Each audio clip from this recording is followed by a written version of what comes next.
တွေကိုဘယ်ချိန်စမှောက်ပေးလို့ရပြီလဲ Tummy time ကျင့်ပေးလို့ရပြီလဲလို့မေးထားတဲ့ comment လေးတွေကိုဒီဗီဒီယိုလေးထဲမှာပဲပြည့်စုံစုံလေးပြောပြပေးပါမယ်နော်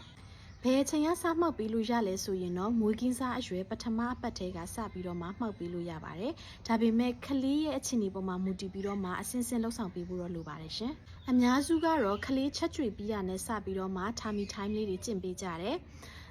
ဆေးရုံကဆင်းလာပြီးတော့ပေါ့နော်ကလေးမွေးပြီးတော့မှဆေးရုံကဆင်းလာပြီးပြန်လာတယ်ကလေးကလည်းနေကောင်းကျန်းမာတယ်ကျန်းမာရေးအခြေအနေအဆင်ပြေတယ်ဆိုလို့ရှိရင်တော့ Tummy time ကိုကျင့်ပေးလို့ရပါတယ်ဒါပေမဲ့ကလေးကအရန်ငယ်သေးတယ်ဆိုလို့ရှိရင်တော့ဒီကျန်းပြင်ပေါ်မှာကျန်းခင်းပေါ်မှာပေါ့နော်ဒါမှမဟုတ်အိယာပေါ်မှာ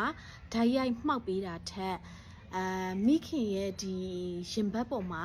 မောက်ခုံလေးထားပေးတာကပို့ပြီးတော့မှကလေးအတွက်လုံခြုံမှုရှိတယ်လို့လည်းခံစားရပါတယ် chest to chest ပေါ့နော်မိခင်ရဲ့ရင်ဘတ်ပေါ်မှာကလေးကိုမှောက်ပြီးတော့မှကျင့်ပေးတာကတော့ပထမဦးဆုံးအခြေအနေမှာကောင်းပါတယ်အဲ့လိုလုပ်ရင်းနဲ့မှာကလေးကအကျင့်ရလာပြီဆိုလို့ရှိရင်တော့ညီညာတဲ့အခင်းပေါ်မှာမှောက်ပေးလို့ရပါတယ် Tummy time ကိုတစ်ခါလုပ်လို့ရှိရင်2မိနစ်ကနေပြီးတော့မှ9မိနစ်တစ်နေ့ကို2ကြိမ်ကနေ3ကြိမ်အထိ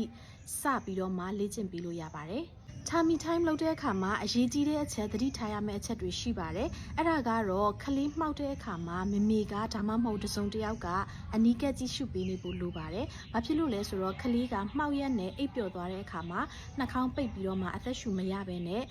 အသက်အန္တရာယ်ဆုံးရှုံးနိုင်တယ်ပေါ့နော်။ဒါကြောင့်မို့လို့အနီးကပ်ကြည့်ရှုပေးဖို့အမြဲတမ်းစောင့်ကြည့်ပေးဖို့အတွက်လိုအပ်ပါတယ်။နောက်တစ်ခုကတော့ no တိုက်ပြီးချင်းမှာမှောက်လိုက်မယ်ဆိုလို့ရှိရင်ကလေးက no ပြန်အန်တက်တဲ့အတွက်ကြောင့်မို့လို့ no တိုက်ပြီးမိနစ်30လောက်နေမှစပြီးတော့မှောက်ပြီးတယ်ဆိုလို့ရှိရင်တော့အဆင်ပြေပါတယ်ကလေးအိမ်ငိုက်နေတဲ့အချိန်ဒါမှမဟုတ်ဗိုက်ဆနေတဲ့အချိန်မျိုးမှာ Tummy time လောက်တာမျိုးမဟုတ်ဘဲနဲ့ကလေးကစိတ်ကြည့်ပြီးတော့မှနူးနူးကြကြဖြစ်နေတဲ့အချိန်မှာလောက်တာကပို့ပြီးတော့မှထိရောက်မှုရှိပါတယ်ကလေးကအစပိုင်းမှာမှောက်ရတာမကြိုက်လို့ငိုတာမျိုးတွေရှိတတ်ပါတယ်ဒါပေမဲ့အဲ့ဒါကစိတ်ပူစရာမလိုပါဘူးခဏခဏအသားကျအောင်လုပ်ပေးရင်းနဲ့ကြွက်သားတွေတာမာလာပါလိမ့်မယ်ရှင်